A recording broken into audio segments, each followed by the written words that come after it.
What's up, guys? In this video, we're going to be going over the Jeew Wrestlemania match card. I'm going to go through all the matches, explain not only just the match, but also the story going into the match. So let's get started off with the first match.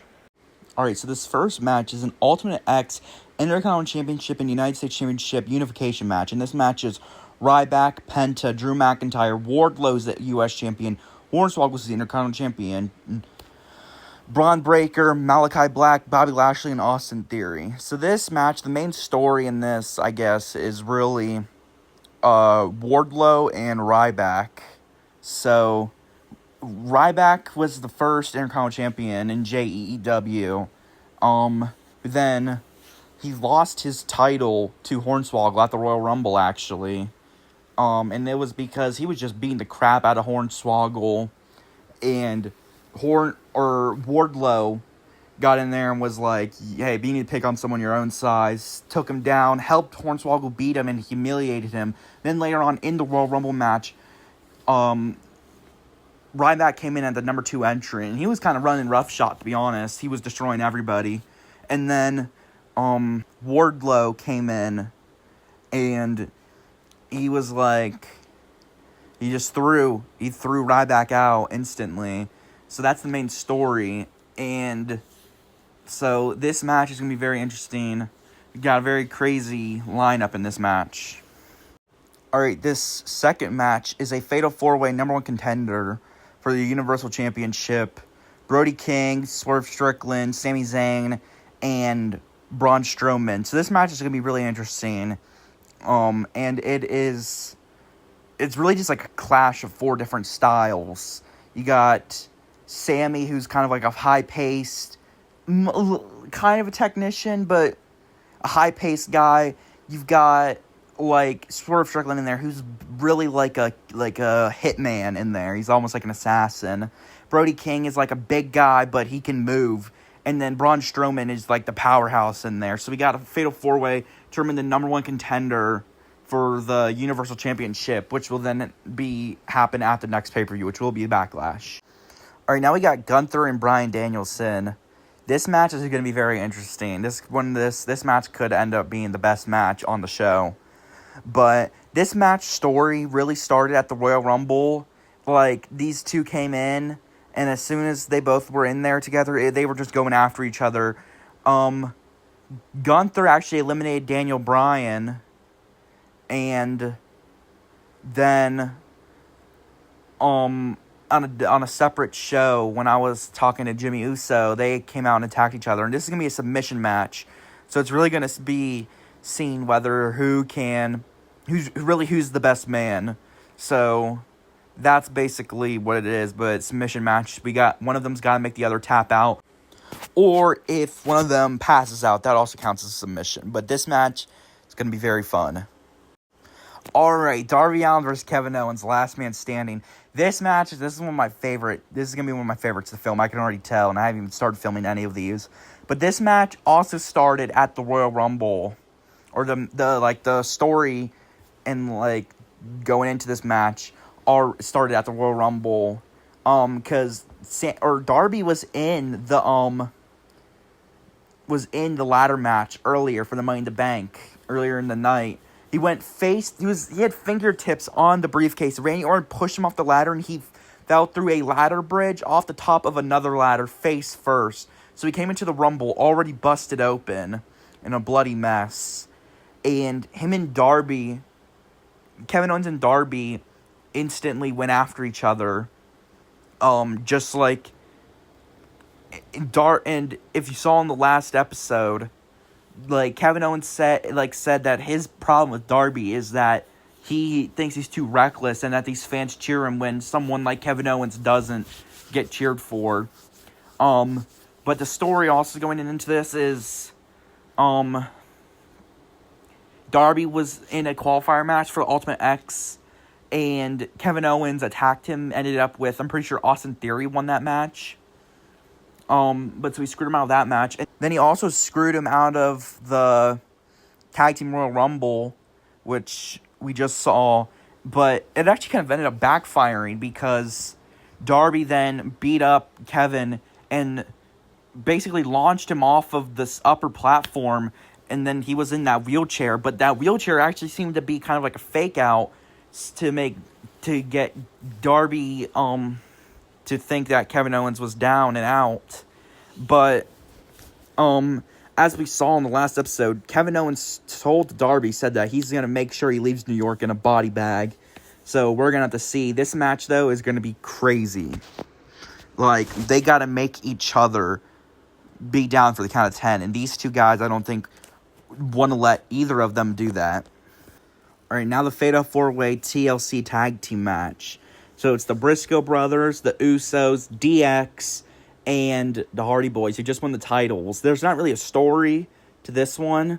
Just 4 of the greatest tag teams going at it in a TLC match. So this is going to be pure carnage. Now we got Edge, or Adam Copeland, but we call him Edge. We love Edge. We call him Edge. Versus Will Ospreay. This match, as you can see, is generation versus generation. Edge came out and was saying that he didn't think he was going to be on WrestleMania, as he's fumbled multiple opportunities for the world title, the Universal title. I mean, he was in the Money in the Bank, so he's fumbled a few big opportunities. And, you know, he's getting older, and he just didn't think he was going to make it to WrestleMania. But then Will Ospreay came out, made his JEW debut, and challenged challenged Edge, saying that he was a shell of what he used to be, and that now Edge is one of the guys that, like, when Edge was when Edge was coming up, he climbed over all these old-timers, and now that's Will Ospreay. Will Ospreay's climbing over the old-timers, which is Edge. So, generation versus generation. And just a normal match, every match in JEW is hardcore rules, unless specified. But I don't think we're going to see, like, crazy death match going on in this one. But just a very athletic match will be happening here. Alright, now we got Stadium Stampede, the Elite, and the Judgment Day. So we got the Bucks, Jack Perry, Logan Paul, who just joined the Elite, and Hangman Page versus the Judgment Day. So, Dominic Mysterio, JD McDonough, Finn Balor, Damian Priest, and Rhea Ripley. Rhea Ripley going in there for a little intergender action. But obviously Rhea Ripley can hold her own. Mommy's always on top.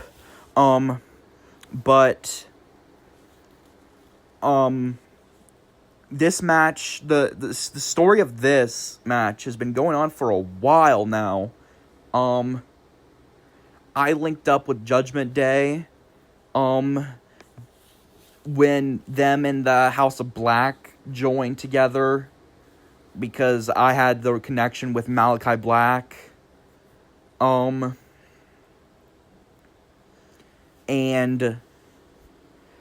they were there for my contract signing with Kenny Omega, for War Games. And then after War Games, when the Elite Club and Jack Perry attacked me, Damian Priest is the one who ripped the door off of the War Games and threw it in there, and they destroyed the Elite and helped me. So, and then most recently in the match, the Jack Perry Malachi Black match qualifying for Ultimate X, the Elite got involved, or the Judgment Day and the Elite had a brawl after the Judgment Day got involved in there and screwed him out of that match. So, Stadium Stampede, they're challenging the Elite to a match that they created. Alright. Kenny Omega versus Jack Attack, Hell in a Cell. This story for this match is almost as old as JEW itself. Over 3 years of history. From 2023, my birthday party. Kenny Omega came out at the end, destroyed me, put me through the cake, and he's been attacking me for years. We've gone at it, me and Kenny Omega, like, this personal beef, like, we just don't see eye to eye, and I thought we figured it out, but we didn't, I guess. But, so, let's talk about the score. The score is 2-1 in Kenny Omega's favor. So the first match was me versus Kenny Omega, number one contender for the Universal Championship. Kenny Omega won that. Then he had his match against Roman Reigns, and I actually ended up screwing him out of that because he just wouldn't stop throwing jabs at me. Then we had War Games, which Kenny Omega also won that, and after that I got attacked and I was ready to retire, but I said I got one more in me, and it was a dog collar match, the Royal Rumble, and the winner advanced to the Elimination Chamber, got a guaranteed spot in the Elimination Chamber, and I actually beat Kenny Omega in that match. It's the most bloody match, the most gruesome match in JEW history so far. We'll have to see if that gets beat with the main event, but let's finish here first. So I beat Kenny Omega, so I had the spot for the Elimination Chamber, but after that, I thought we'd gotten respect for each other. So I actually gave my spot to Kenny Omega, but after that, he lost, and I guess that got to his head, and he still couldn't get past himself, and he put me through a steel table, and I was like, that's it. And then he attacked me at the press conference, and I was like, that's it. And then I announced in the last episode that we're doing this inside Hell in a Cell, so no one gets involved. And so this is the last time ever. Kenny Omega versus Jack Attack, one last time in Hell in a Cell. Alright, CM Punk versus John Cena, number one contender match for the JEW World Hardcore Championship. Now, this match's story was the same time I got attacked backstage by Kenny Omega, CM Punk actually attacked John Cena, but we didn't know who did it at first, so Cena then came out and called his attacker out, and CM Punk revealed it to be himself. And after that, I was like, this match has got to happen. CM Punk versus John Cena, possibly the last time, as these two are definitely on the farther half of their career than the nearer half, if you get what I'm saying. I'm saying they've definitely had more of their career than what's left of their career. So this match is going to be a number one contender match. So John Cena versus CM Punk, winner faces whoever the World Hardcore Champion is after WrestleMania at the next show. Alright, Randy Orton versus Cody Rhodes. And it wasn't said in the video, but this match, whoever wins this match, Randy Orton versus Cody Rhodes, will be added to the Universal Championship match later on in the night, making it a triple threat. But Randy Orton, who is actually Mr. Money in the Bank right now, but he's getting another shot for it. So if Randy Orton wins this match, he could win the Universal Championship then later on in the night, and then have the Money in the Bank briefcase as an insurance policy. So that's very interesting to think about. But this match, man, has it been a heated rivalry. If you saw that last episode, these guys were getting into the dirt and putting salt in the wounds, going after Cody Rhodes' personal life. Randy Orton was. This match started at the Bloodline versus Roman, the Bloodline versus Kevin Owens, Cody Rhodes, and Randy Orton 3-on-3 match. They just barely lost, and Randy Orton was very upset about that in his first match in JEW. Well, actually, his first match was against Cody Rhodes in a friendly one-on-one qualifying match for Money in the Bank, but they teamed up after Bloodline attacked Cody Rhodes after that match. So we started that match as friends, but after it, he just flipped, like, low blow, punt kicks, RKO, punted the side of his head while he was against the steel steps. He's been screwed out of so many matches, and it's just gone to this point that they need to settle this in the ring one-on-one. Alright, Solo Sikoa versus The Undertaker in a casket match. This match is very interesting. The story started at the Royal Rumble, where, and to quote Solo Sikoa, he threw Undertaker's old ass out of the Rumble. Man, I guess Undertaker just was like, that it's not happening, pal. He screwed him out of being in the Unification Ultimate X match. So then Solo Sikoa actually called out the Undertaker and said he wanted to go one-on-one with the Undertaker. And then Undertaker picked him up for a choke slam, and then said that he was going to show might, went undefeated for 20 years at WrestleMania. And said that this was going to be a casket match. Alright, brother versus brother. Uncle Howdy versus Bray Wyatt. This match started at the Royal Rumble, where they lost the tag team championships. And Uncle Howdy just flipped on Bray Wyatt.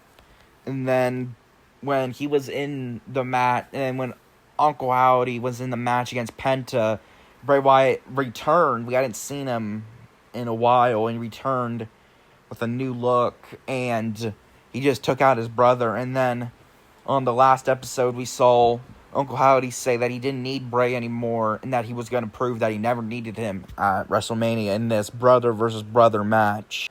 Alright, here we go. The semi-main event for the JEEW Universal Championship. Seth Rollins versus Roman Reigns. This is a story as old as time. Shield brothers, Shield enemies, Shield rivals, Shield lovers? No, I'm just joking, guys. But Seth Rollins, Roman Reigns. Really, there should be Seth Rollins, Roman Reigns versus Randy Orton or Cody Rhodes. But we'll have to see who wins this. But this match started with Roman Reigns screwing Seth Rollins out of his match with Brock Lesnar, saying that he wasn't the only one in the Shield that would be having a title. Then Seth went out to try to screw Roman out of his match. He went on to destroy the Bloodline, tried to destroy the Bloodline in his match against John Cena.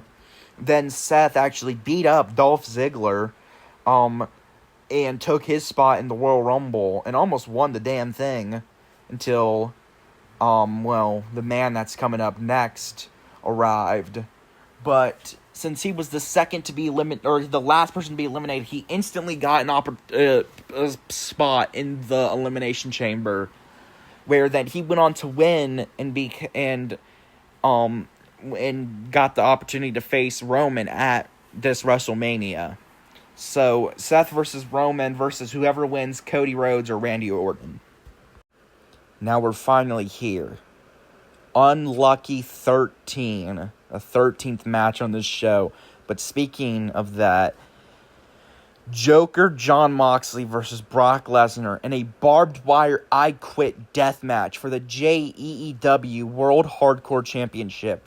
This is the 13th match, and anyone else, this might be unlucky, but for Jon Moxley, this might be his luck coming into this match. Which, to be honest, with the Joker, I don't even know if he's going to need luck.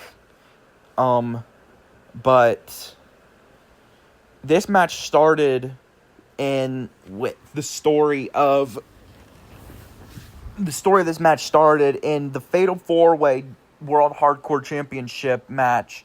That was Terry Funk, RVD, Cactus Jack, and Jon Moxley. At the end, Brock Lesnar came out to attack Jon Moxley after he lost his match against Roman Reigns. And he was just pissed, I guess. And he won the title, so Jon Moxley ended up winning that match and then was scheduled to have a match against Brock Lesnar, but as I was doing an interview with him before the match, Brock Lesnar came out, beat him up, and then threw the set down onto him, and Jon Moxley was not cleared to come out, and Brock Lesnar was coming out there to be handed the championship, on a forfeit technicality. But we heard Moxley's music start playing, and he came out in a freaking ambulance, his ribs all taped up, and he had an ambulance with a shopping cart full of weapons in it, But that wasn't enough to stop the Beast. Brock Lesnar really picked apart Moxley in that match. Beat him up with everything. Broke his freaking arm. And then after that, he ran over Moxley. Moxley somehow was still moving after all of that. He ran Moxley over with the ambulance and then picked him up and threw him and did an F5 through the top of the ambulance. And then he just destroyed him. And then, ever since that, we hadn't seen Moxley. He had a broken arm and was out indefinitely.